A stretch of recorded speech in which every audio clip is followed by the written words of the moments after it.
Hello, everybody. Welcome back to Toy for University. I'm excited to introduce our next panel, Gen Alpha Reality Check, with your moderator, Sharon Weisman. So much, Kelsey. Is this working? Yes. Amazing.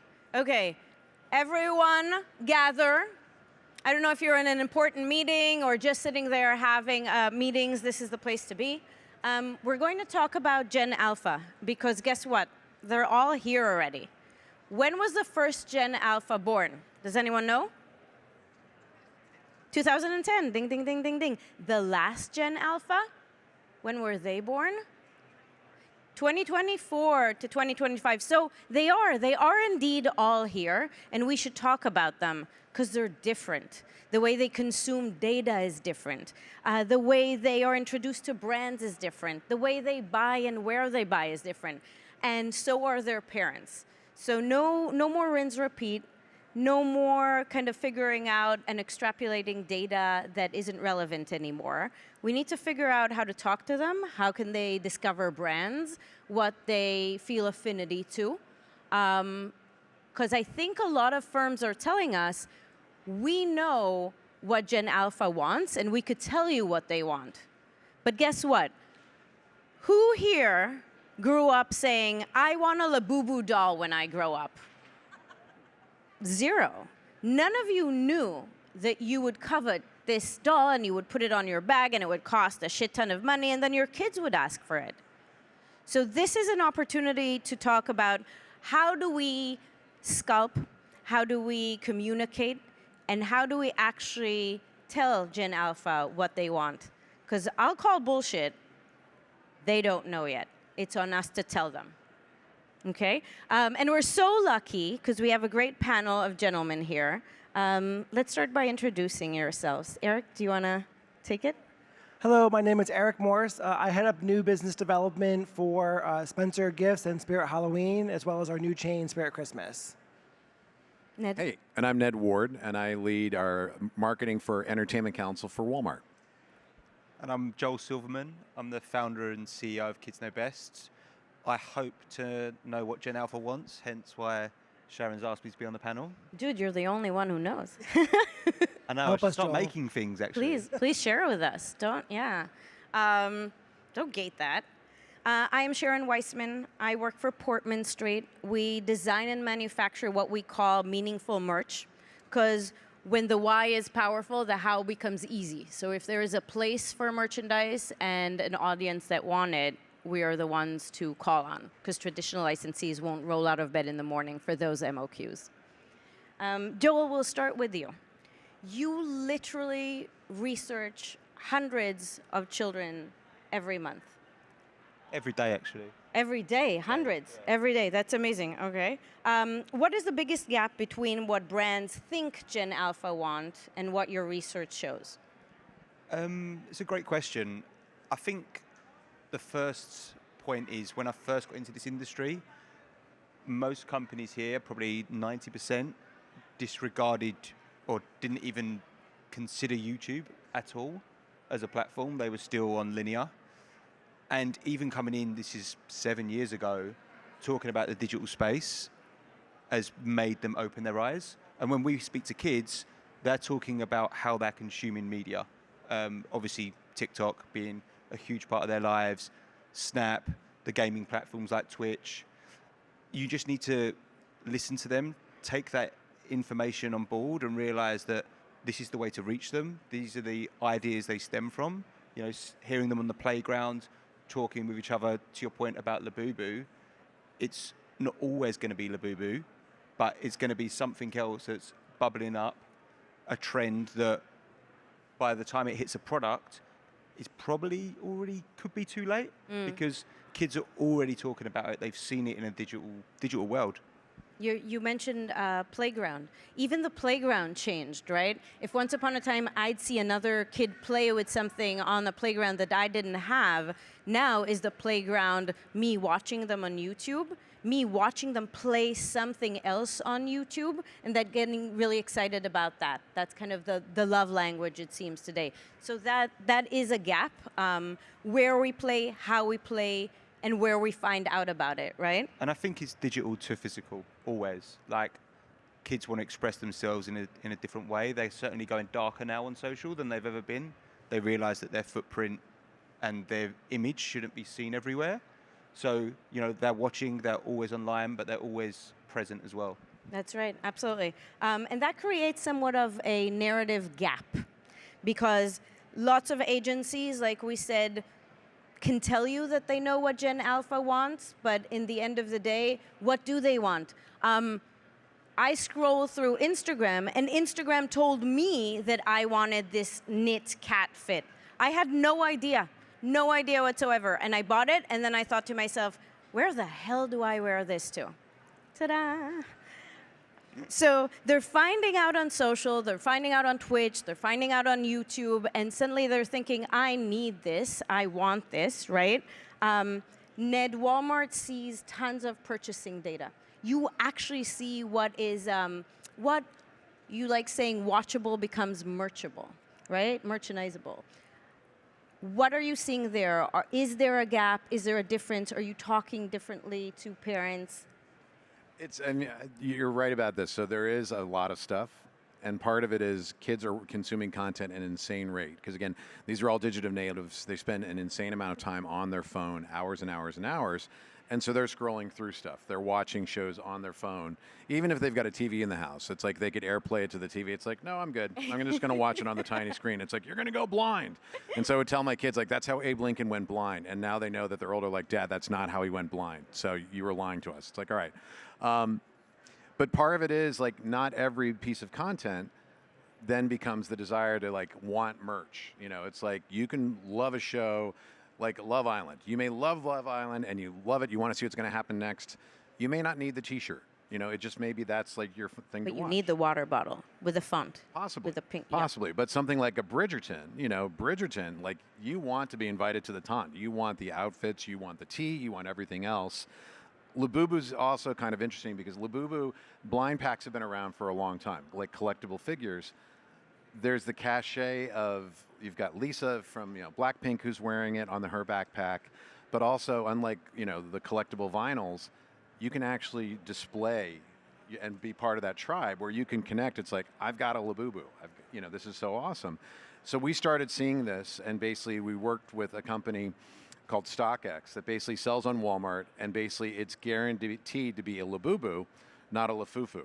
So you guys know what a Lafufu is? Yeah. Who's bought a Lafufu by mistake? Oh, count the teeth, baby. Count the teeth. All right. Super important. Don't go down to Canal Street. You're not going to get a real one. I'm just telling you.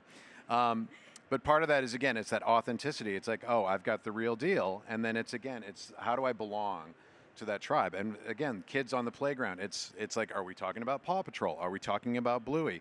What are the things that we're talking about? And it's that, how do I belong to that group? How am I part of something bigger than I am right now? Exactly. You talk about that a lot, Eric, about community, the importance.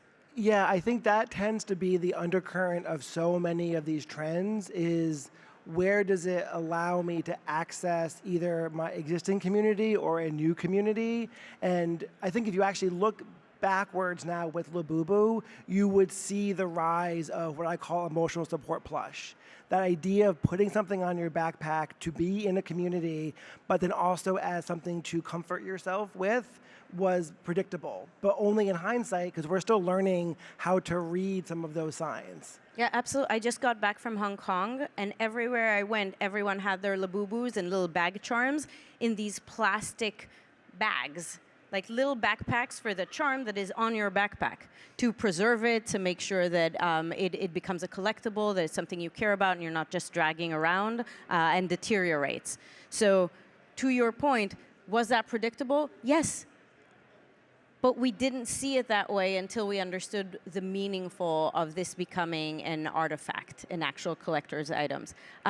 Ned, what's different? Are there any behavioral patterns that you can recognize looking at the purchase data?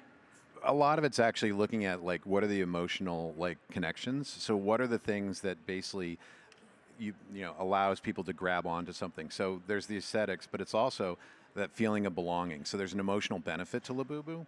And that's the things to really sort of look at. And it's also when we look at properties, we're saying, what's the emotional benefit like of this property? Like what is it, if you look at something like Bluey where literally they're writing it to have different levels for the kids as well as for parents as well as for college people. And there's a lot of heart, there's a lot of humor. It's not just a show to sell product. That's a benefit on the side, that you love the brand, you love Bluey and Bingo and Mom and Dad. You want to then surround yourself with product. With something like, with Labubu, kind of like you're saying, there are these sort of things where it's on the fringe, and it may be that you're starting to see some of these in Hong Kong or in Japan or in, in Asia, and then it's like, okay, is that trend going to make it here, or is it not going to like gather that same kind of momentum? And sometimes they do, and sometimes they don't. And it's also then the real trick is, how long does that trend last? So something like Labubu, it's like, is it going to continue? Sony optioned the movie for development in 2028, or is there the next thing? Does Monchichi come back? Even though Monchichi, do you guys know Monchichi? There's actually a booth over there. So Monchichi, now Lisa has it on her backpack instead of Labubu. So it's kind of like, is that going to then rise up to the thing? Hard to tell. But so part of it's almost sort of looking and testing stuff. So we're always looking to test and try different things because you don't know. But sometimes, like you're saying, if you catch it when it's like, wow, this is hot and it's everywhere, that may be when it's starting to really sort of decline. Or not, but it's tough to say. Absolutely. So let's talk about that kind of shaping versus responding, or even reacting very quickly. Not all of us have the luxury to be able to test things out or react to them very quickly. Eric, Spirit Halloween is reactive by nature, right? What's the trend? What's hot? Trend spotting, test it out, put it out there, see what people get excited about. And your audience is the older Gen Alpha, maybe even their parents. Are the trend spotting methods that traditionally worked still working? Or do we have to change everything now that trends are shifting at the speed of the internet? So to answer the second question, the old trend spotting does not work. That is a myth of the past. It worked really well back then. But while it appears like Spirit is very reactive, what's actually interesting is that there's a predictive nature in all of the decisions that we make. And it's not individual properties or individual characters, it's more thematic. We can see the rise of superheroes and then the fall of superheroes over the years of costume sales. We can see size selling decreasing. So I think from a retailer's perspective, how we predict the future is to look at where things are today and what is replacing that superhero. And then you saw sort of the rise of the Fortnite era, which came very strong and very fast. And so from our perspective, it's parsing out that data to our brand partners and in some cases to our licensees, if we have any, to identify where that goes. The other piece I think that we don't talk about enough is the symbiotic nature of retail, right? So Ned has Walmart, the giant retail arm of the world. And Spirit Halloween, we have our 1,500 store chain for Halloween, but we also have a wholesale division that sells to Walmart. And we're able to take our 15 feet of Fortnite characters and then go and present to the Walmart buyer, here's what's happening in the world now. This character that you don't have space for because you have to fit a whole world in 30 feet, I've got 10,000 square feet. And that symbiotic nature and that willingness of partners to listen and collaborate is where I think this Gen Alpha trend spotting will come from. That communication is key. Absolutely. And you guys did such a great job with K-pop. I didn't believe that I could be a K-pop demon hunter for Halloween, and you made it possible. You reacted so quickly. So was that a reaction, or were you able to actually anticipate that? How did you know? So that was 100% a reaction. But thanks for being honest. Yeah, so that was, we August of 2025, K-pop was taking off, but we've been partners with Netflix since 2015, whenever Stranger Things first came out. Relationships, you guys. So and we had already built an infrastructure for speed. So Spirit, we see our responsibility in the Halloween market to make sure that consumers, kids, adults, whomever, have the Halloween that they want. So K-pop happened, and every girl in the world wanted to be this character. And so we worked with Tanya's team at Netflix to secure a deal in August, get a contract done in days, get product approved in weeks, and get product in store by October 1st. That's amazing. That is rare. We don't do it Clap too it often. up, baby. Clap Thank it up. you. Yeah. We don't do that often, but at that scale. But we do it every year on minor scale. So Sinners came out, and Warner Brothers and Ryan Coogler's production team really wanted to have costumes. So they're a great partner. We worked creatively to figure out how to get approvals done, and that moved to the market. You know, Fortnite saw Big Dill popular, so we rolled out Big Dill in May for that we'd have it for October. So we'd already had the infrastructure for speed, and that is critical. You need to build your foundation for all the things that you don't know while you prepare and get all the things that you do know out of the way. We knew that Zombies was going to be a certain size. We knew that Marvel was going to be a certain size. So we used that capacity was spent earlier in the year, and then leave some capacity in the back half, and then have really great partnerships and know how to airship. Deafening applause. No, you seriously, and great answer. Joel, when you survey the kids, do they tell you about the gaps? Do they tell you about the gaps that exist? In other words, do they tell you things they wish they could buy or that are in the market? Or do they roll with what they're served by the algorithms? I think what we've got to bear in mind is we're not always asking kids. When we speak to kids, we've got moderators that actually speak to children. It's not just, here's a list of questions, can you answer that? And that's really important for us because we put kids at the heart of what we do. And I think that what we're trying to find is those nuances when they're telling us about something that may or may not be a product in general, and also how that could be incorporated into this world, into your worlds, because it's really important to understand kind of a bit more about the depth of children than just, I want to go and buy a K-pop Demon Hunters outfit. Now, we knew that K-pop was going to be massive from speaking to children straight away. And, we're a partner of Netflix. We do a lot of research with Netflix. And now, they'll be honest, they didn't realize it was going to be a huge success. But the kids knew that that's what they wanted. They didn't cry out for, we want to mix K-pop with Demon Hunters.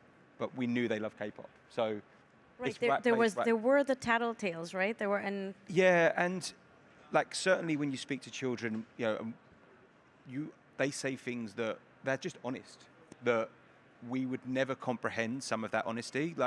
We do a lot of work with Nike, and one of the things that they assume is every child wants to be an Olympic champion. Every child wants to be an NFL star. Every child wants to be the quarterback. When we were doing a brand campaign for them, actually one of the things that they said was, my biggest hope and dream is to float in a swimming pool. And taking that piece of information and going, how can that incorporate for Nike into a campaign? It pulls on the heartstrings a lot more than just going, let's go and sell the next outfit for Olympians. It's quite interesting. I think putting their heart and their voices in product development, in content is really, really important. I love that. They mean what they say what they mean. We have to listen to them. Gen Alpha controls the household, really. Research does show that. So listen to them. And you were right, there were all those hints, the rise of K-pop, all these elements kind of coming together. But I'll push back on that a little bit. We had all the evidence that this should be great, and sometimes, especially in licensing, we have all the ingredients for something to be a freaking amazing dish, and then for some reason, it doesn't happen. So let's talk about the story versus the platform. Storytelling used to be everything. If you didn't have the story, the arc, the lore, something that people can dig deep into, enjoy, feel like they're part of something bigger than them, a community, right? The IP would fall flat. Nowadays, the platform the Gen Alpha that is digital native and gets all their content through such fragmented channels can have a big part of if something becomes successful, right? In our industry, we have a little joke. We say that some platforms, which will remain nameless, are the kiss of death for kids' properties. Like if it's on there, we're like, wah, wah. But then we're proved wrong every once in a while. It's not formulaic. So, Ned, how important is the story anymore? So the story really is incredibly important because without the story, there's no product. And so Pleasant Rowland, who's the founder of American Girl, has one of my favorite quotes, which is, story takes longer than stuff. So you can make stuff, and again, everybody in this room who works in toys you can make overnight. You can sculpt stuff, you can do stuff. If the story isn't behind it, then that doesn't get the next purchase. That doesn't get you to want to really dive deep into something. And whether it's collecting figures or in the case of K-pop Demon Hunters, it's you want to wear the costume, you want to eat the Nongshim ramen, you want to buy the new album that's out, you want to have all of that stuff. So you want to surround your day in it. But that's because of the story and the fact that it's these three girls, that they're friends, they believe in themselves, and again, without that, you're not going to look at it and say, all right, we're selling more Korean ramen than anything else in the store. We're selling a ton of K-pop, BTS, Blackpink, everything else. This is going to work. Right. Because Sony tested it when Sony owned K-pop Demon Hunters, and it didn't work. They're like, we don't think this is going to work, and they sold it to Netflix. So again, and this happens time after time. If you think about it, back in the day, Star Wars wasn't picked up by other people. Power Rangers, people said, nope, we don't want this. Toy Story, same thing. Hey, we've got this cool new movie. It's all about toys, and it's going to be done on the computer.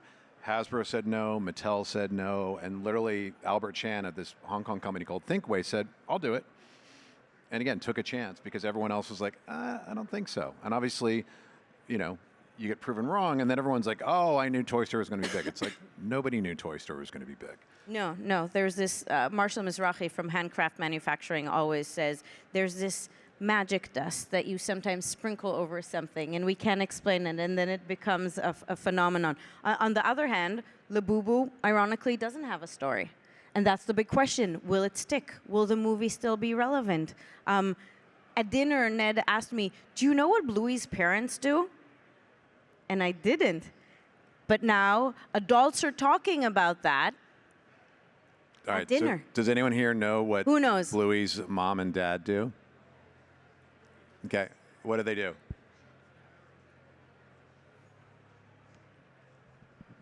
Winner, winner, chicken dinner. The dad's an archaeologist. An archaeologist and That's it. a TSA dog. Sniffs for drugs. I see you nodding, sir. You knew the story. So again, like a Pixar movie where it's layered and there's something for everyone. There's jokes that will go over my head, but Joel will think they're hilarious, and then there's scenes that my kids will love and I won't understand. The deeper the story is, the more opportunities for fandom and for different tiers and different groups to talk about it and dig deeper, right? And Sharon, I think there's one more layer to that, and that I think was the K-pop secret was as good as the content was, it was accessible. The Gen Alpha has more choice than any other generation we've ever experienced. They have no content limits at all. They can stream it legally, illegally. They know how to navigate their way around content like nobody's business. And because of Netflix's footprint, pretty much every child had access to it, and those that didn't just streamed it illegally. And so you had this massive wave of self-discovery because it was not heavily marketed to them, so they got to feel like it was theirs. Yeah. And that ownership then is what I believe pushed it over the top. Mm-hmm. And that's why I think platforms that are very accessible are the winners. Mm-hmm. Yeah. You can't disregard the TikTok element, the song element of that too. Like, as you said, the discoverability of IP now comes in all shapes and sizes, all platforms. We do a lot of work in the creator space, and we had this conversation about the Labubu story. Creators are making their own stories. Everyone becomes a storyteller because of the platforms give you exposure to do that.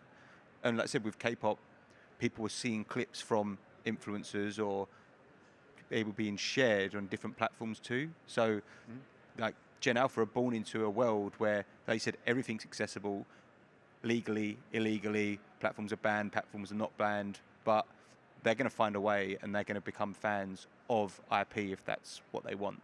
Yeah. Your data shows a lot how important YouTube is. Do you think, Joel, that without YouTube taking parts for kids to watch again and again and again, would certain Netflix IPs be as successful? Or do different platforms amplify it and are critical in the story? I mean, first of all, I can't believe no one's created a competitor to YouTube. It's mental. Like they are the real dominant player, certainly in preschool, outside of, you know, now with Bluey being on Disney Plus, etc. But I think you've seen it with the license that BBC have just taken with their content. It's just another way of accessing content, and different parenting habits will give different exposure on different platforms. You know, some people have an iPad, they'll be like, just watch YouTube, I'm going to keep my child quiet. And that exposure for them is easy. Yeah. Netflix is more of a family viewing, in my opinion. It's much more big screen. That you're seeing now with all the live sports, they're going much more down the traditional linear route. But YouTube will always be, I think, the choice of the early age children. The early age. Yeah. I think there's something, I think they love watching things over and over again. And Netflix sometimes with the algorithm, right? There's this waterfall of content, but the minute it's done, it's flushed away. It might not show it to you again. Where YouTube algorithms allows you to alleviate the anxiety. You know how it's going to end. You watched it before, but you can watch it again and again and again. And the safe, you know, there's a lot about the safety aspect of YouTube, and you know, there is some videos that children shouldn't be seeing. Like, we can't beat around that, but like you said, the algorithm and what they're served is also most of the time correct, and most of the time they want to see it, and that repeat viewing is huge. And to Ned's point earlier about the storytelling, the brand building, this is ultimately going to lead to people coming into Walmart and buying these iconic pieces of product. Yeah. I agree. So humor me. Let's go back to the premise of the panel. I truly believe that we have an opportunity, brands, manufacturers, retailers, to craft the narrative and to kind of tell Gen Alpha what they want, rather than them just being served by the algorithm things over and over again. What do you think? What are real-world practices or things that you think that we could do either in the product development cycle, in the purchase cycle, or with data that we can use? Ned? I was going to say one of the things is it's a lot harder to tell Gen Alpha something is cool because that they inherently distrust. Right. It's like if you're telling me it's and the cool, question it's is not for cool. how long, right? Right. It's cool It's for like, 5 minutes. But social proof. So if you think about all the people that were basically doing TikToks of singing Golden because that's their jam, they're telling their friends this is cool. Yep. People posting that I've got a Labubu on my backpack, or I've got all of them, or I got the special edition super sparkly one, which I couldn't get. That's that social proof, and that becomes so important because then you're seeing like, oh, it's not the manufacturer telling me it's cool, it's my tribe telling me it's cool. And I think that's the secret sauce, is figuring out when you've got new brands, new stories, you're telling part of it, but you need to have that group of people that are really sort of supporting it with the UGC of, I love this and I can't get enough of it.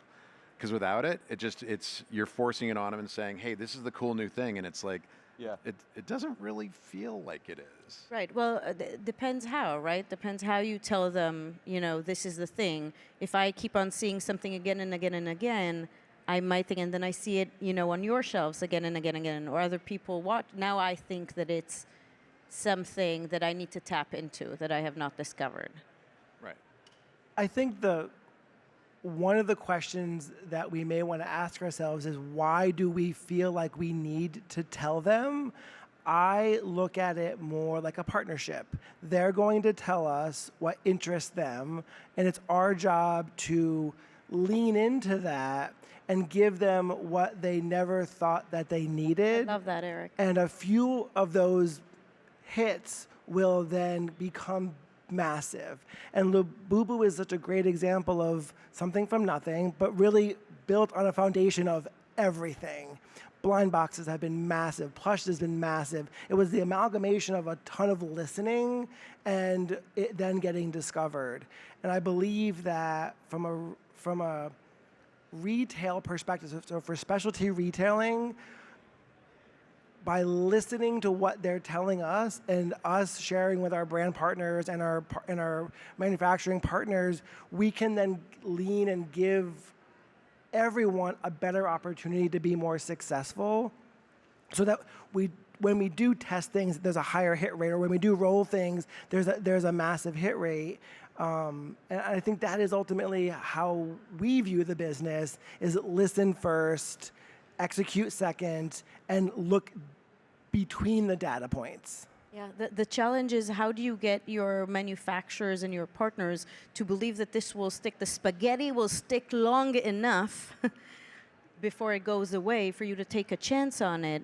I mean, so production times and... I'll tell you then this is sort of the biggest rub. Okay, don't tell anyone. This stays between us.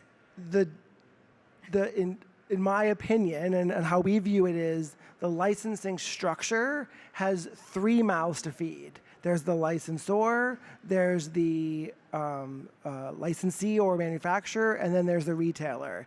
MGs service the licensor.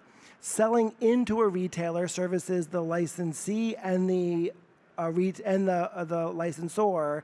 But until it sells to the consumer, you've not hit all 3.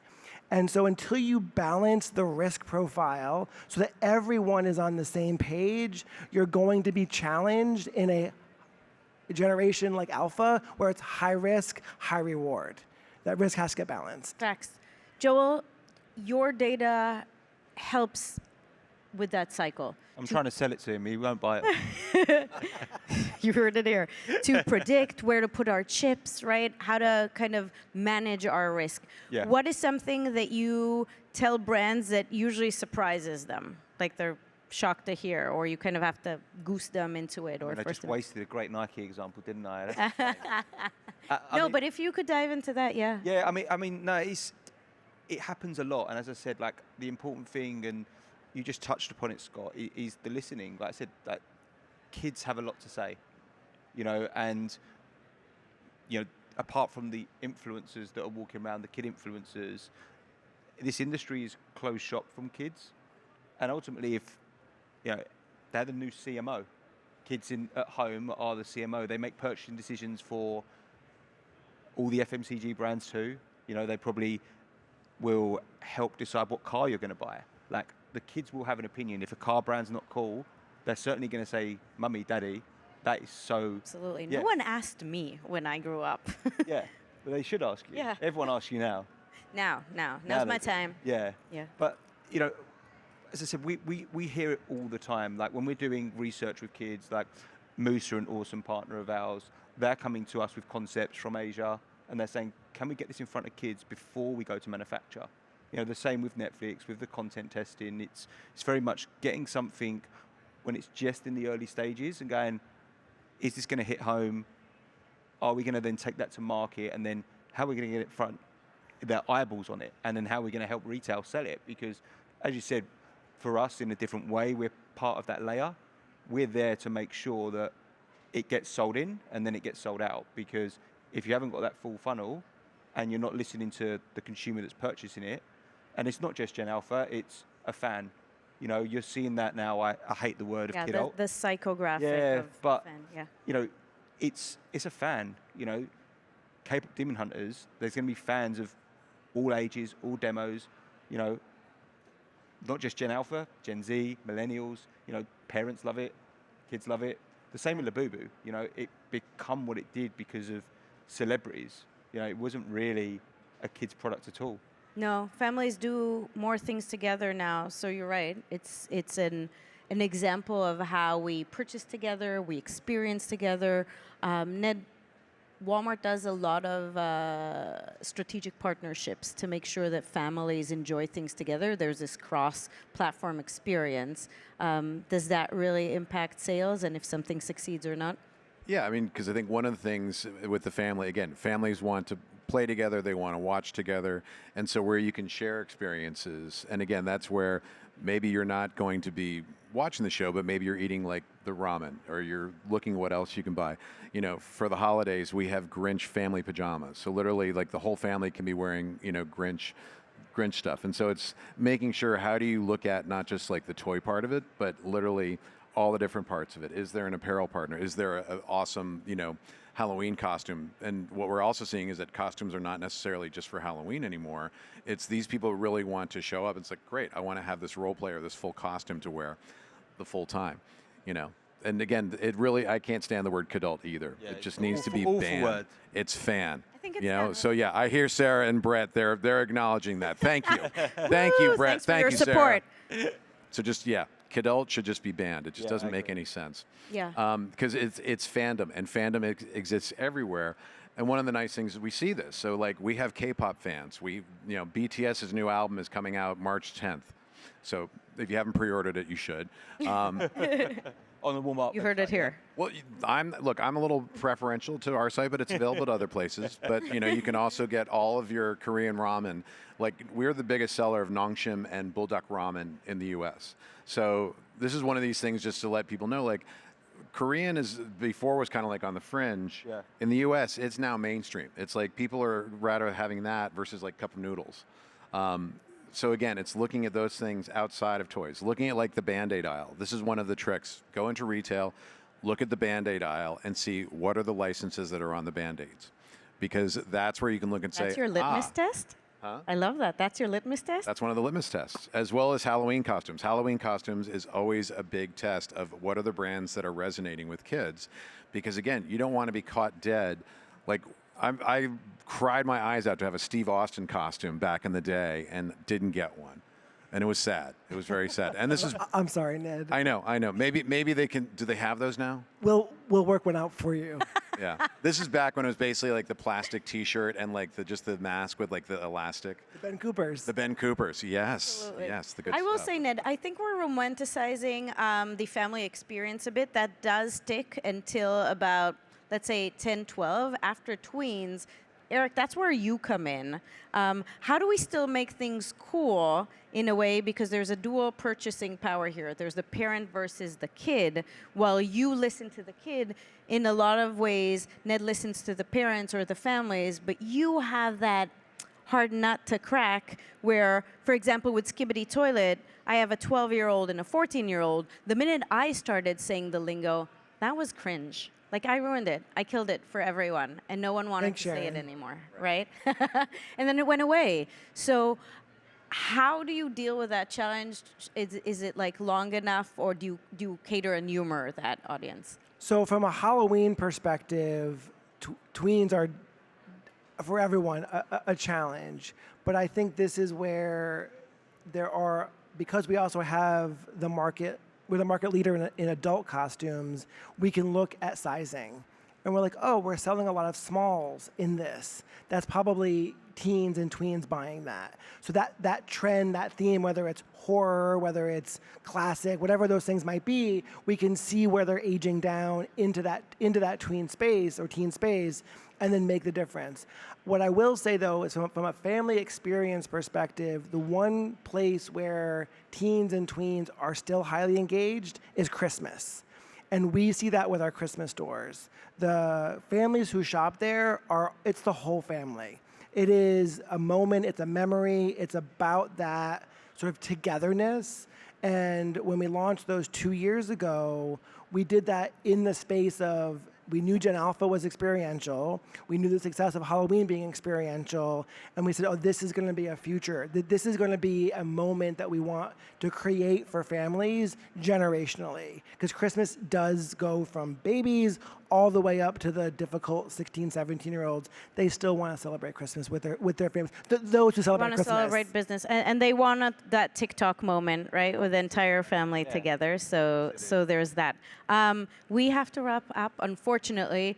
Any last words? Anyone? Words of advice? Keep listening. Keep listening. keep listening, seeing what's trending on TikTok. That's, again, looking at all these different things. Go to the Band-Aid aisle. Stop using the word "cadult." Done. And then trust yourself, but also allow yourself to fail. Because you will, if you fail more than you succeed, you're on the right path. Absolutely. I love that. And on that note, thank you everyone for taking a break from your busy day. Enjoy Toy Fair, have fun, and we'll be around for a few more minutes. Thank you. Thank you, Sharon. Thank you. Thank you.